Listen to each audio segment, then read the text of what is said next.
Defining और formulating research problem, यानी कि रिसर्च प्रॉब्लम को हम क्यों फॉर्मुलेट करते हैं, कैसे डिफाइन करते हैं, तो क्या है मतलब, क्या है स्टेप्स, और एक एग्जांपल के साथ हम यहाँ पे देखेंगे कि किस तरीके से आप जो है रिसर्च प्रॉब्लम को फॉर्मुलेट कर सकते हैं।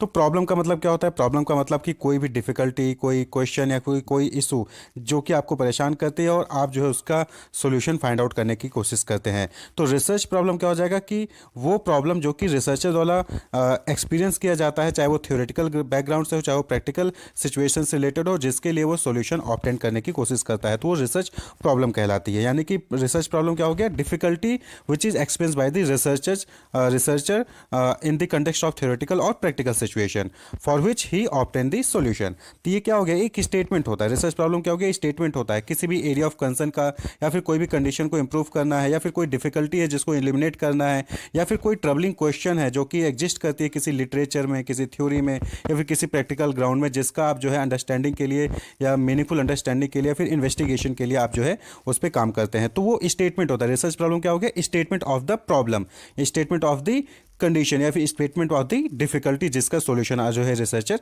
फाइंड आउट करता है। अब हम बात कर लें कि इसका पर्पज क्या है, क्यों हम रिसर्च प्रॉब्लम को स्टेटमेंट देते हैं, रिसर्च स्टेटमेंट क्यों हम बनाते हैं। तो सबसे इंपॉर्टेंट चीज़ कि एक तो ये इंट्रोड्यूस करता है रीडर को कि ये टॉपिक क्यों पढ़ी जा रही है, उसकी इंपॉर्टेंस क्या है। Introduce the reader to the importance of the topic being study, यानी कि आप सपोज करिए कि कोई आपका एक रिसर्च टॉपिक है, आपने जो है impact of advertising on the consumer आप ये जानना चाहते हैं, तो यहाँ पे आपको इंपॉर्टेंस पता चलेगा किसका? एडवर्टाइजिंग का, ब्रांड कस्टमर के ऊपर, कि एडवर्टाइजिंग का कोई इम्पैक्ट है भी या कोई इंपॉर्टेंस है एडवर्टाइजिंग का कस्टमर के बाइंग बिहेवियर पे, तो इससे आपको इस चीज़ का पता चलेगा। दूसरी चीज़ है कि place the problem into a particular context that define the parameter of what is to be investigated, यानी कि इससे रिसर्च स्टेटमेंट से, रिसर्च प्रॉब्लम से आपको ये चीज़ पता चलती है कि क्या चीज़ें इन्वेस्टिगेट करनी है। इससे भी जो है पैरामीटर्स के बारे में पता चलता है कि कौन कौन सी चीज़ें इसमें इन्वेस्टिगेट की जा सकती हैं।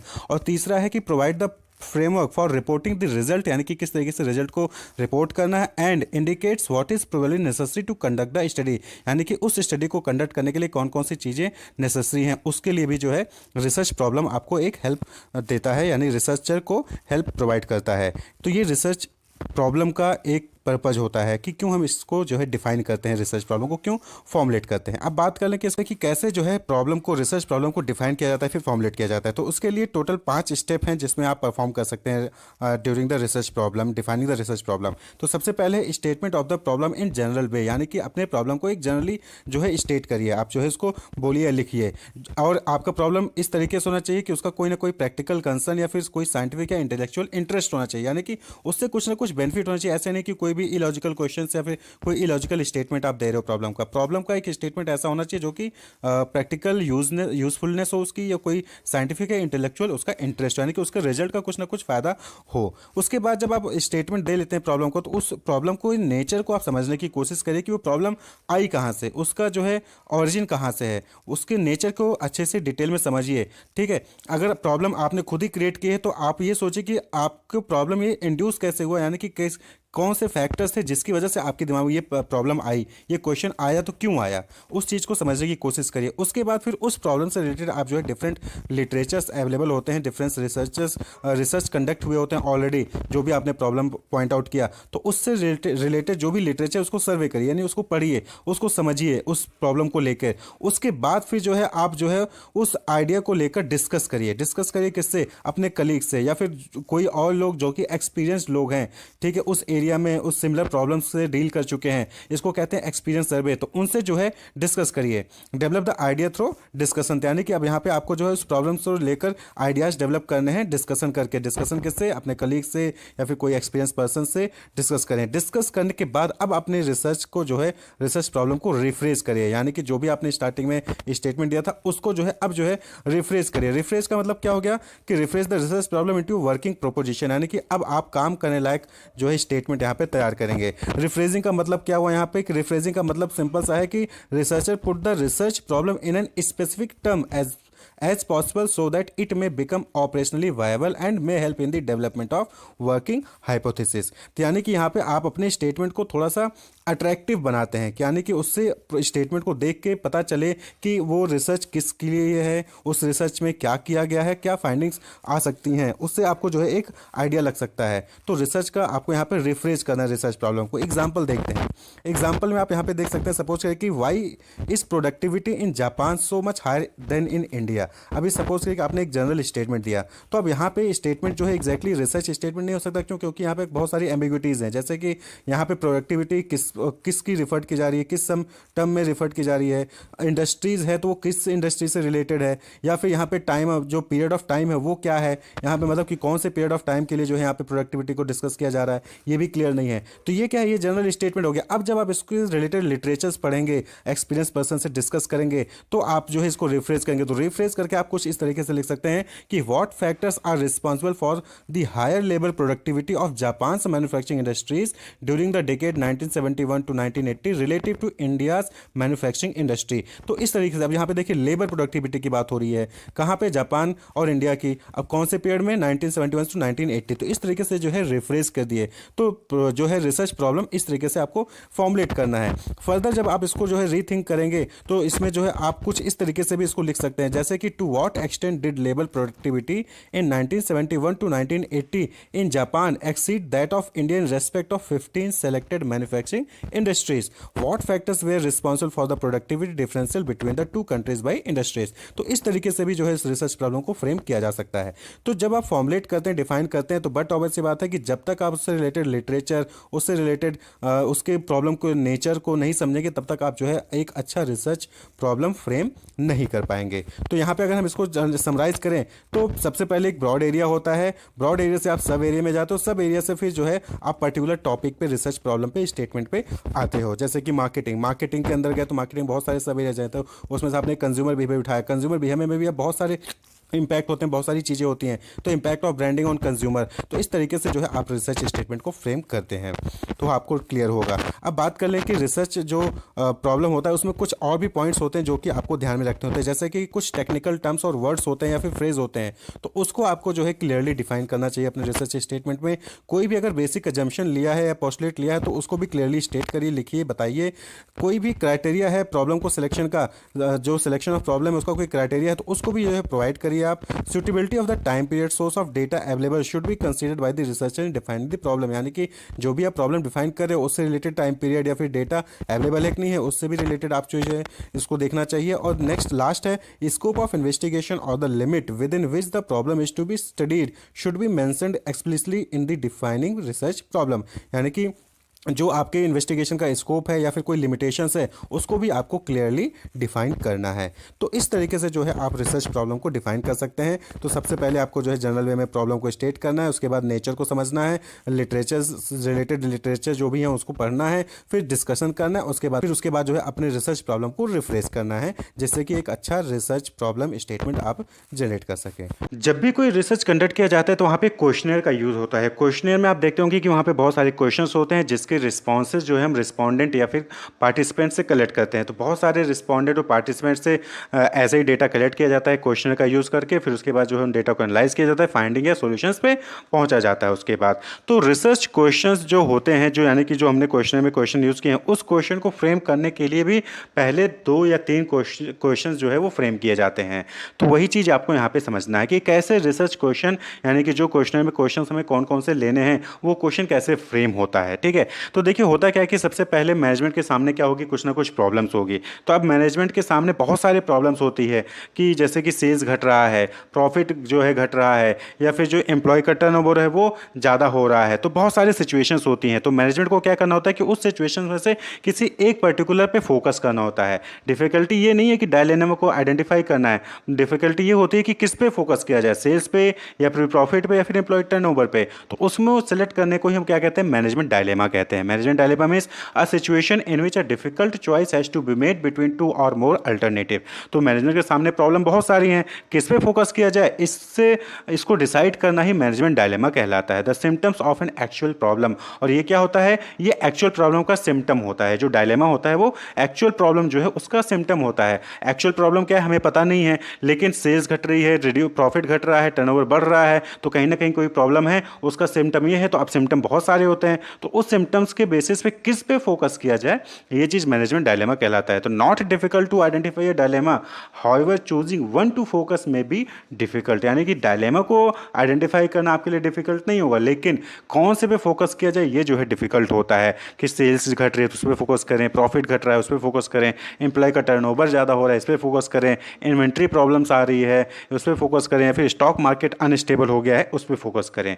क्लियर। तो अब जो ये मैनेजमेंट का डायलेमा है, इसी के बेसिस पे जो पहला क्वेश्चन बनता है that is called management question. Management जो है अपने डायलेमा के बेसिस पे क्या करती है, क्वेश्चन फ्रेम करती है, क्वेश्चन बनाती है। तो ये क्या हो गया, a restatement of the manager's dilemma in question form. तो मैनेजर्स ने अपने डायलेमा को, जो भी उनके सिचुएशंस थी, अलग अलग अल्टरनेटिव थे, उसके बेसिस पे किसी एक को चूज करते हैं, उसके बाद फिर उससे रिलेटेड क्वेश्चंस बनाती है। जैसे कि ये क्या होता है, चॉइस ऑफ पर्पज या ऑब्जेक्टिव, यानी कि क्या हम करने जा रहे हैं, हमारा ऑब्जेक्टिव क्या होगा रिसर्च कंडक्ट करने का, या प्रॉब्लम को सॉल्व कैसे किया जा सकता है। जैसे कि how to increase efficiency by decreasing cost, cost को घटाकर एफिशिएंसी कैसे इंक्रीज करें। What steps can be taken to improve sales, sales को बढ़ाने के लिए क्या स्टेप्स लिए जा सकते हैं। या फिर what are the reasons behind declining profit, हमारी प्रॉफिट घट रही है तो क्या रीजंस होते हैं इसके पीछे, क्या रीजन हो सकता है इसके पीछे। तो ये क्या हो गया, ये मैनेजमेंट का क्वेश्चन हो गया, ऑर्गेनाइजेशन का क्वेश्चन हो गया। ऑर्गेनाइजेशन डायलेमा में थी कि उसके प्रॉफिट घट रहा है, उसका सेल्स घट रहा है, उसका एम्प्लॉय टर्नओवर बढ़ रहा है, तो वहाँ पे उसने क्या किया, उसके बेसिस पे कुछ क्वेश्चंस बनाए। क्लियर, कि कैसे हम कॉस्ट को डिक्रीज करके एफिशिएंसी बढ़ा सकते हैं, कैसे हम सेल्स को इंप्रूव कर सकते हैं, कैसे हम प्रॉफिट जो घट रही है उसके पीछे क्या रीजन है उसको आइडेंटिफाई कर सकते हैं। उन्होंने क्या किया, क्वेश्चन फ्रेम किया, तो उसको हम कहते हैं मैनेजमेंट क्वेश्चन। अब इसी मैनेजमेंट क्वेश्चन के बेसिस पे हम जो है रिसर्च कंडक्ट करते हैं। जब मैनेजमेंट अपना क्वेश्चन फ्रेम कर लेती है तो उसके बाद फिर आता है रिसर्चर। रिसर्चर क्या आता है, वो रिसर्चर मैनेजमेंट के क्वेश्चन के अकॉर्डिंग रिसर्च क्वेश्चंस डेवलप करता है।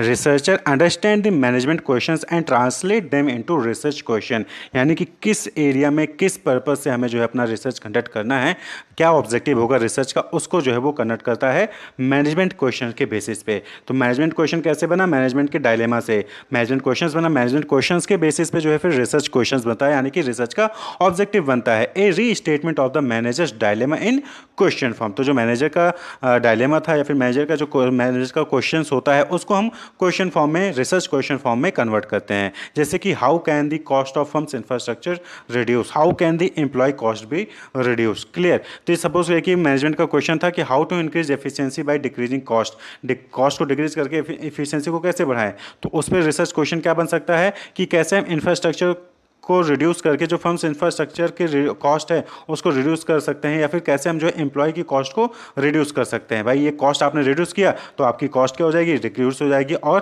परफॉर्मेंस बढ़ेगी। तो रिसर्च क्वेश्चन बन गया। अब रिसर्च क्वेश्चंस के बेसिस पे ही क्या क्वेश्चन बनता है, that is called investigation question. Investigation question क्या हो गए, is the question that reveals the data to answer the research question. Investigation question के बेसिस पे ही आप जो है डेटा कलेक्ट करते हो जिससे कि रिसर्च क्वेश्चन का आंसर पता चलता है। रिसर्च क्वेश्चन क्या था कि हम एम्प्लॉय के कॉस्ट को कैसे रिड्यूस कर सकते हैं या फिर इंफ्रास्ट्रक्चर कॉस्ट को कैसे रिड्यूस कर सकते हैं, ये रिसर्च क्वेश्चन हो गया।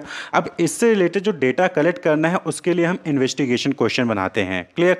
Building block of hypothesis development, ये बिल्डिंग ब्लॉक होते हैं हाइपोथेसिस डेवलपमेंट के लिए, यानी कि जो रिसर्च में हम हाइपोथेसिस डेवलप करते हैं वो इन्वेस्टिगेशन क्वेश्चन के बेसिस पे ही हाइपोथेसिस डेवलप करते हैं। तो यहाँ पे क्वेश्चन हो सकता है जैसे which is the best compensation policy that can be implemented, यानी कि बेस्ट कंपनसेशन पॉलिसी आप इंप्लीमेंट करोगे तो एम्प्लॉय की कॉस्ट वहाँ पे हो सकता है कि रिड्यूस हो जाए।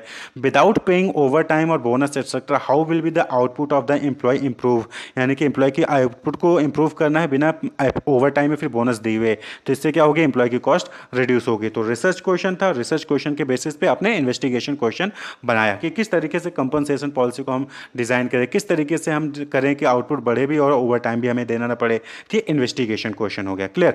अब इस इन्वेस्टिगेशन क्वेश्चन के बेसिस पे हम क्या क्या बनाते हैं, मेजरमेंट क्वेश्चन। मेजरमेंट क्वेश्चन क्या होता है, एक्चुअली में जो क्वेश्चनर में हम इंक्लूड करते हैं क्वेश्चन, जो क्वेश्चन हम रिस्पॉन्डेंट से पूछते हैं, पार्टिसिपेंट से पूछते हैं, उसी क्वेश्चन को क्या कहते हैं, मेजरमेंट क्वेश्चन। ये क्वेश्चन एक्चुअली में डेटा हमें प्रोवाइड करता है इन्वेस्टिगेशन क्वेश्चन के लिए।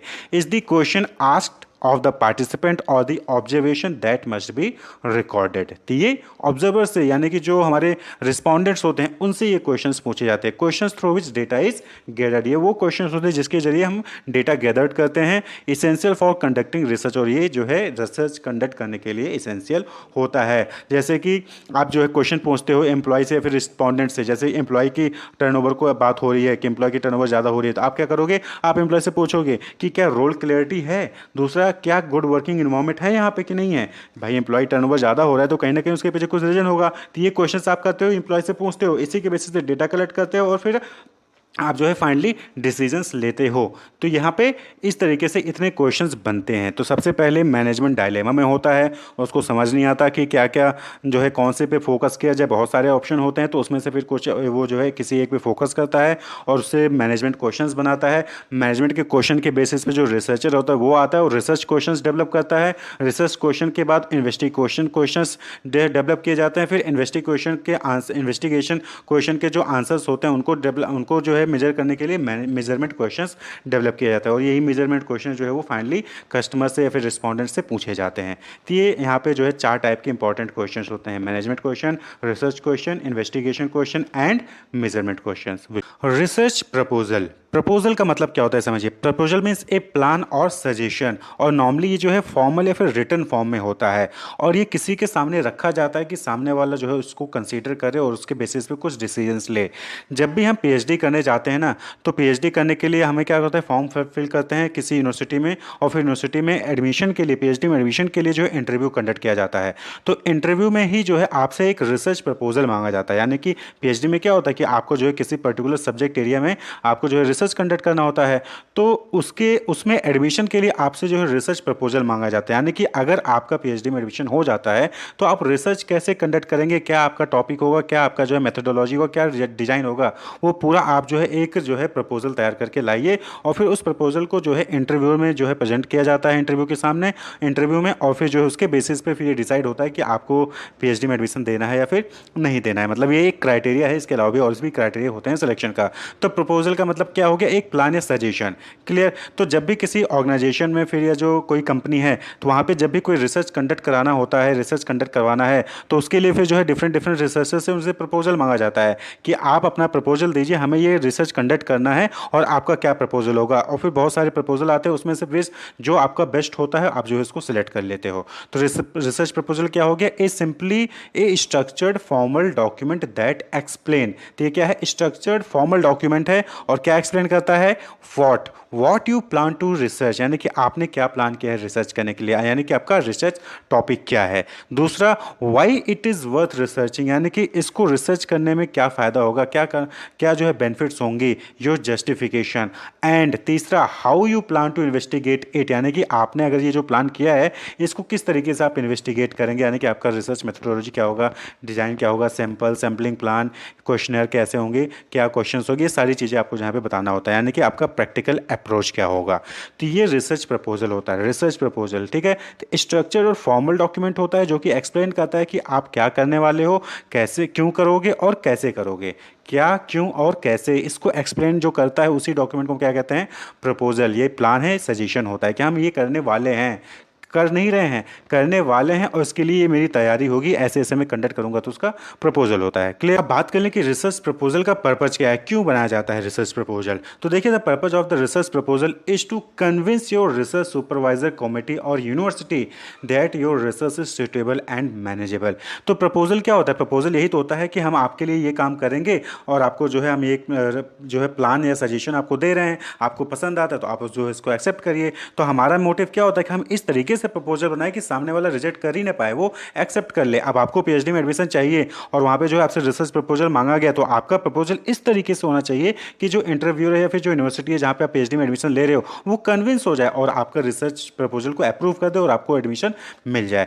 तो to convince your research supervisor committee और university that your research is suitable and manageable, यानी कि आप उसको आसानी से मैनेज कर सकते हो। जो भी टाइम पीरियड है 3 साल का टाइम पीरियड, तो 3 साल में जो है आप कंप्लीट कर लोगे, जो भी फंड्स हैं उस फंड्स में जो आप रिसर्च को कंप्लीट कर लोगे। Clear. It demonstrate the quality and importance of the project as well as the ability to conduct the propose research. तो जो रिसर्च प्रपोजल होता है वो क्या करता है, वो हेल्प करता है कि आप जो है कि प्रपोजल की क्वालिटी क्या है, इंपॉर्टेंस क्या है उस टॉपिक का, उसको जो है डेमोन्स्ट्रेट कर सको और साथ ही साथ आप ये भी बता सको कि देखिए ये ऐसे ऐसे मैं कंडक्ट करूंगा और मैं इस प्रपोजल को कंडक्ट कर सकता हूं। तो ये एबिलिटी को भी शो करता है कि आप उस रिसर्च को कंडक्ट कर पाओगे या फिर नहीं कर पाओगे। ठीक है, तो पर्पस जो यहाँ पे मेन इंपॉर्टेंट पर्पस है टू कन्विंस, चाहे वो आपका मैनेजमेंट ऑर्गेनाइजेशन हो, चाहे वो यूनिवर्सिटी में पीएचडी में एडमिशन ले जा रहे हो, किसी को भी आपको कन्विंस करना है तो उसके लिए आप जो है एक प्रपोजल तैयार करते हो। क्लियर। नेक्स्ट क्वेश्चन, नेक्स्ट जो टॉपिक है that is element of research proposal, यानी कि रिसर्च प्रपोजल में क्या क्या चीज़ें होनी चाहिए। जब भी आप जो है फॉर्मल या फिर रिटन डॉक्यूमेंट तैयार करते हो, रिटर्न प्रपोजल तैयार करते हो, उसमें क्या एलिमेंट्स होने चाहिए रिसर्च प्रपोजल के केस में। तो सबसे पहली चीज़ एक डिस्क्रिप्टिव टाइटल या फिर टाइटल पेज, जिसको हम प्रॉब्लम स्टेटमेंट भी कहते हैं, वो चीज़ होना चाहिए कि आपका प्रॉब्लम स्टेटमेंट यानी कि आपका जो रिसर्च ऑब्जेक्टिव एक तरीके से कह लीजिए वो क्या होगा। क्लियर। तो टाइटल पेज होगा। दूसरा वहाँ पे इंट्रोडक्शन होगा, यानी कि background to the propose research, यानी कि जो भी आपका प्रपोज रिसर्च है कि आप जिस भी टॉपिक पे रिसर्च करने जा रहे हो उससे रिलेटेड उस कुछ इंट्रोडक्शन दीजिए, बैकग्राउंड दीजिए कि क्यों कर रहे हो, किस रिलेटेड है, क्या बेनिफिट होगा इसका, यानी कि वहाँ पे कुछ आपको इंट्रोडक्शन दीजिए। उसके बाद discussion of the scope of the research, यानी कि रिसर्च में क्या क्या चीज़ें इंक्लूड होंगी, क्या बेनिफिट होगा, ये सारी चीज़ें आप जो वहाँ पे डिस्कस करते हैं। Then literature review. Literature review क्या होता है कि ऑलरेडी उस सब्जेक्ट पे, उस टॉपिक पे क्या ऑलरेडी रिसर्च कंडक्ट हो चुका है और उन्होंने क्या कहा है, यानी कि आप जिस भी फील्ड में, जिस भी सब्जेक्ट से रिलेटेड आप जो है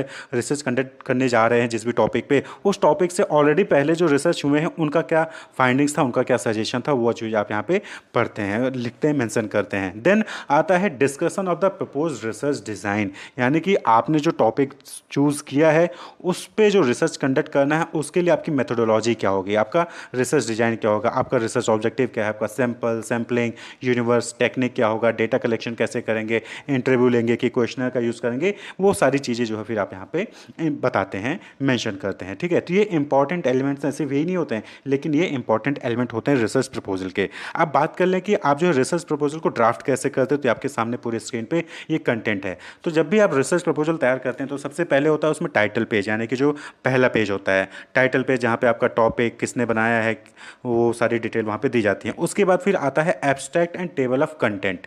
clear. Abstract and table of content, यानी कि यहाँ पे क्या होता है कि जो पूरे रिसर्च प्रपोजल का एक छोटा सा 2-3 पैराग्राफ में जो है आप वहाँ पे एब्स्ट्रैक्ट में बता देते हो समराइज फॉर्म में, और वहीं पे टेबल ऑफ कंटेंट यानी कि वहाँ पे जो है आप पेज नंबरिंग कर देते हो कि पेज नंबर 10 पे कौन सा, पेज नंबर 3 पे कौन सा है, डायग्राम कहाँ पे है तो कौन से पेज नंबर पे, वो टेबल ऑफ कंटेंट में आप जो है शो कर देते हो कि रिसर्च डिजाइन देखना है तो पेज नंबर 5 पे चले जाइए। क्लियर। तो ये ऑप्शनल होता है, टेबल ऑफ कंटेंट या फिर एब्स्ट्रैक्ट जो है वो ऑप्शनल होता है।